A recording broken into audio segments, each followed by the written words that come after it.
یعنی مسلمانان دی د خپل رب نه یریږي او د الله تعالی سره مینه وکړي.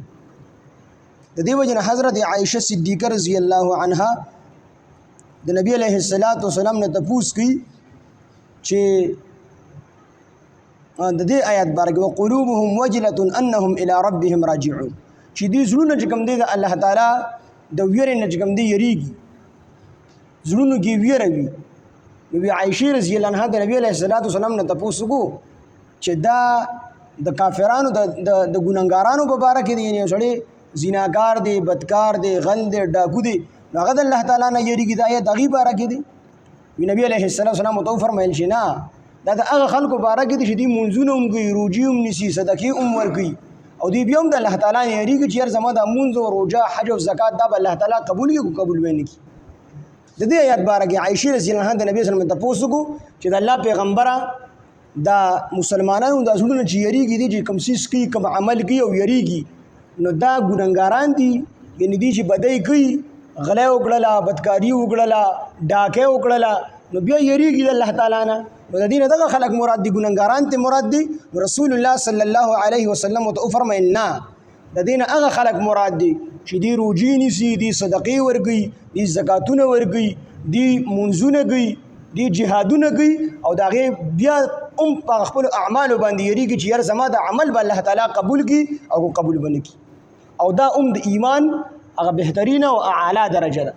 چې مسلمان دی او هر ټیم په خپل عمل باندې یریږي چې یار زما د عمل دا خو د الله تعالی د شان مطابق نه دی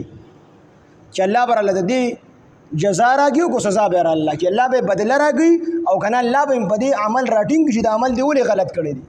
دا د مؤمن شان دی، به هر ټیم یریږي په خپل عمل باندې، دی په خپل عمل باندې غاوره کېږي نه، دی به برید نه تاوي چې خدای زه درله 5 ټیمه مونځ کوم او خدای زه درس ته کښېنم او خدای زه روجې نیسم. الله وایي ته به ګاډو نیسم که نه، الله الصمد ذات دی، په چا باندې پروا نشته دی. د دې وجې نه یو کافر یو یهودي چې کوم دی د یو مدرسې یا د یوې خانقاه په دروازه راننوتو، الشیخ صاحب ناست و داسې درس ته چې ویې کتل بېهوشه راپرېوت. چې کله په خوش کې راغی نو طلبه ورته وی حضرت دا تا نه څه چلو شو، دا خو یهودي را دننه شو. وی هغه ورته وی چې بالکل دا یهودي را دننه شو، خو ما چې کله د یهودي ته وکتل په ده باندې د کفر جامه پرته وه، بیا مې خپل ځان ته وکتل په ما د مسلمانۍ او د اسلام جامه پرته وه. بیا مې د الله تعالی دې صفت ته سوچ لل چې الله الصمد دی، بېنیازه دی، مستغني دی، بچای پروا نشته دی. نو هسې نه چې الله تعالی داسې وکړي د یهودي نه د یهودیت ته جامه راوالي ما ته راواغوندي، زمانه د اسلام دا جامه راواخلي یهودي ته ورواغوندي، نو د الله نه به څوک تپوس وکړي. نو په دې وجه باندې زه بېهوشه شوم چې الله خو صمد ذات دی، بچای پروا نشته دی. نو د دې وجې نه مسلمان دی او په هر ټیم کې په خپل عمل یریږي، د سره به هر ټیم د ایمان د خپل ایمان فکر وي. لوی لوی خلک لوی نه په علم باندې باور شته دی، نه په خپل تقوا باندې باور شته دی، او نه چې کوم دی په بل نسب باندې سب باور شته چې زه د خپل نسب خاوند یم نو بس الله تعالی به مې خیال وساتي. هېڅ سره اعتبار نشته دی، بس یو څیز دی چې د الله تعالی رحم دی، چې بس د الله نه به د الله تعالی رحم غواړو. که نه لوی خلک داسې خلک مستجاب الدعوات چې یوه دعا به وکړه په ټک باندې به قبلېدله، هغه الله تعالی ګمراه کړي دي. بلعم بن باعوره څومره لوی بزرګ د خپل وخت، خو الله تعالی څنګه ګمراه خلق پسې رالل وي. حضرت موسی علیه السلام ته خیرې وکړه او د خیرې کول نه نو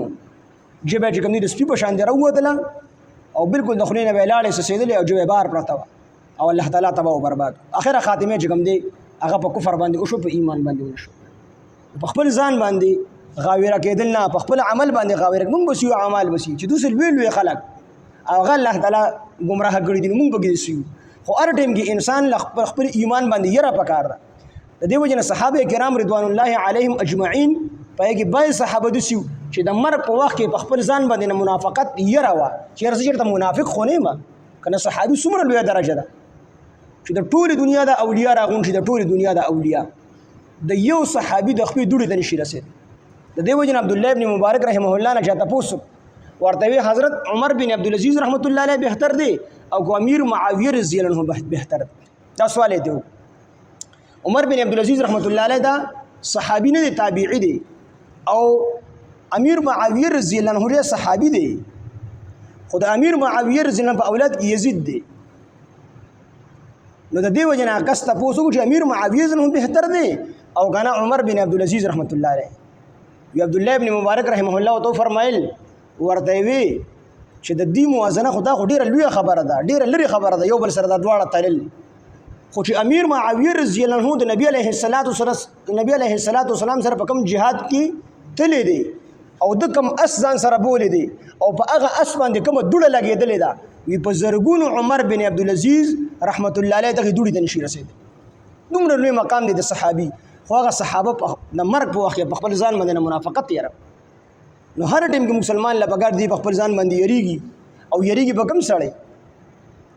مثال په تر دې ځنه سړی په غر باندې شپې اوړي زما په شند کنګال سړی غنی یریږي هغه مانه وسوکسه والی خو چې کوم سړی سره دولتي پیسې ور سره او ډېرې پیسې ور سره ډېر زیات یری نو دک شان چې د کم سړی ایمان ډېر مضبوطی ایمان کاملی دی به هر ټیم په خپل ځان باندې یریږي چې ما په خو ډاکو لګېدلې دي او اسنه د ډاکو نه داسې غلا کی شیطان دې هر ټیم لګېدل دي انسان پسې او په هر طریقه باندې دی راګيري زموږ استاد دی راغوي چې کوم سړی عالم دی دغه شیطان هم عالم دی او چې کوم سړی جټ دی دغه شیطان هم جټ دی او چې کوم سړی